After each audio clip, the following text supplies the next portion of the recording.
Welcome back to Calmsden. So, you join me as per tradition, we are off to the dealership at the beginning of the episode, so we're heading off to spend even more money. Before we get into what we're doing, if you're enjoying the content, please do hit that subscribe button. It really does help to build out this amazing little community. So, what are we off to the dealership for? Well, let's put it into context. We have got a heck of a lot of ground that we need to plough. So I need to see if I can cut a deal on a subsoiler. So let's get in here and figure out, let's have a quick look at what we already own versus what's there to purchase. So we already have a cultivator. Now this thing is worth 40k. It's 6 meters wide. And it's only a shallow cultivator. Now what that means is it leaves a little bit of stubble on the ground, which is fine. It holds down it seems to hold down the weeds from my experience. But then once you plant afterwards, the weeds come racing up through it a lot quicker. So this thing moves a little bit slow, it's a little bit narrow, and it's worth a lot. So I'm going to get rid of it. So bye-bye cultivator. And I do have a plan to purchase in plows. I've got a plan to purchase this subsoiler. So this is wider. I can make money on the deal because it's a lot cheaper, and it is a proper plow. It will actually deep cultivate, if that makes any sense. So let's just run through the color options here. Sorry, I should have said color options and width. I think that's good. I like the look of that. All these equipments always seem to be red. Let's go green for once. It'd be more difficult to keep clean. What the heck? Okay, so let's get hitched up here. Now we do have, as I said, a huge amount of ground to cover. So we do need to crack on. Now, if I could present myself properly. I've got too far the other side. Well, I could do with the coffee, obviously. Okay, let's get folded up here and we'll head off back down to the fields. Now, this is really quite high when it folds up. I guess it is quite wide, so that would make sense. But it is kind of sturdy, so it's okay. Don't want to clip any trees here, but no, it's good. It's good. I'm looking forward to this. I think it'll move a lot quicker, by the way, as well. The speed-wise, it'll move a lot quicker than the cultivator that we had. So all around, I think this is a good idea. I think anybody attempting to take on these big fields, I would suggest you do the same thing. It's cheaper, it's wider, and it will move faster, and it cultivates better as well. So I think this is a good option. Now, it did strike me to have a quick chat about yield bonus. Why would you even do this?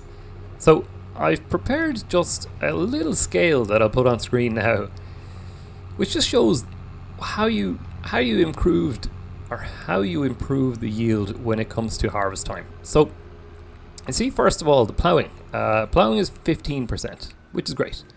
Liming is also 15%. Fertilizing twice, 45%, and removing weeds is 20%.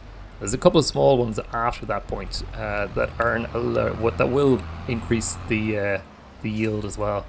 So let's just get folded down here and into the ground, and we'll get moving.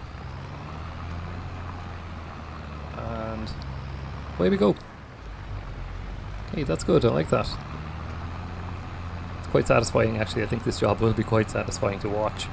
I am going to do it all myself. I'm not going to hire a worker. I can't afford it. So I am going to run around as much as I can. I'm going to do the whole lot. But as I say, yield bonus. So for me, ploughing is a must, of course. Lime seems like such an easy 15%. Because you can get a lime out really quickly. The machines move faster, and they can scatter very, very wide. So it's a 15% that you can gain a lot easier than you can gain ploughing. So if anybody is kind of in the mix about one or the other, and it has to be one or the other, just go and lime it, I think. Now the fertilizing twice is huge. I mean, 45% of a gain. It's massive. Damn near getting 1.5 times your yield.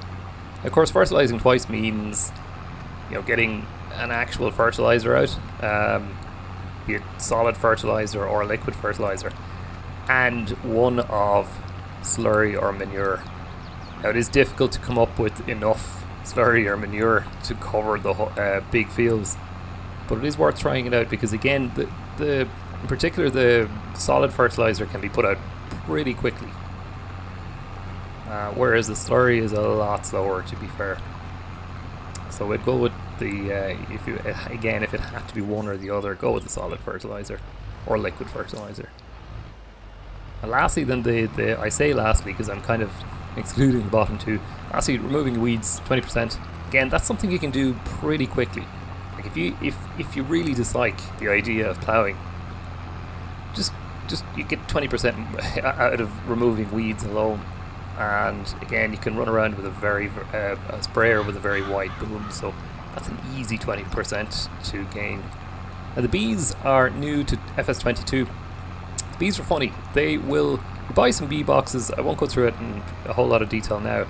You position them near a field, and I think they have a radius of about, I don't know, is it 100 meters, 150 meters, something like that. And they will boost the yield of your crop, but only certain types of crop. I think canola is one of them, and a few more. So they're a bit of a faff, they're a bit of awkward, and it's not terribly clear to most people how to use them. Now you do get of course you get the you do get a bonus, or sorry, you do get revenue from the honey that's sold as well, so not to forget that. But the bottom two, wouldn't be a big fan of them. I don't think I'll do either of those two. It's just interesting to put it all into context and think about it in that way before we get into all of the tillage work in the middle of the winter. So I think going around the headland once. I think I'll probably do one more around the headland, and then I'll start moving up and down. So it's going to take quite a while. So I've got two big fields to do.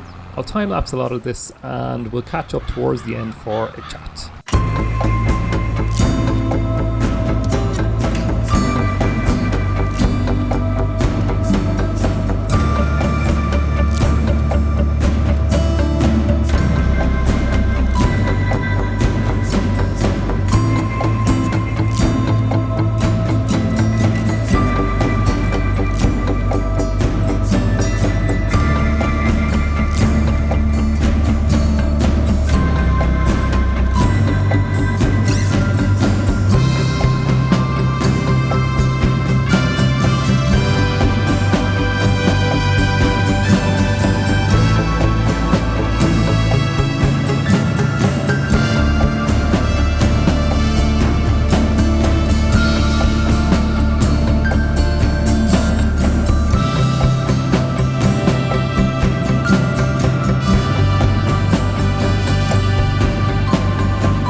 And we're back.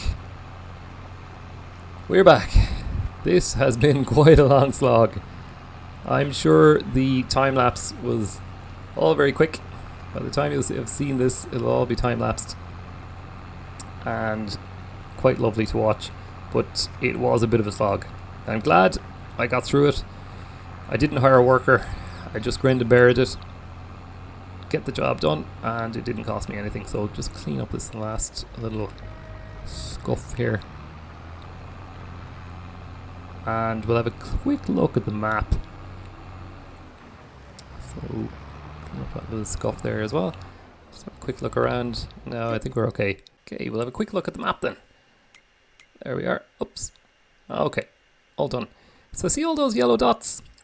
They are stones, and there are lots of them. You'll also notice that they're all in that sort of teal green colour, all the fields. Basically, the whole of Calmsden is crying out for crying out for lime. So what's going to happen in the next couple of episodes is we're going to do some rock picking. Probably going to lease a rock picker machine. We're also going to purchase a rock crusher, like a little mini factory almost that you can place on the farm.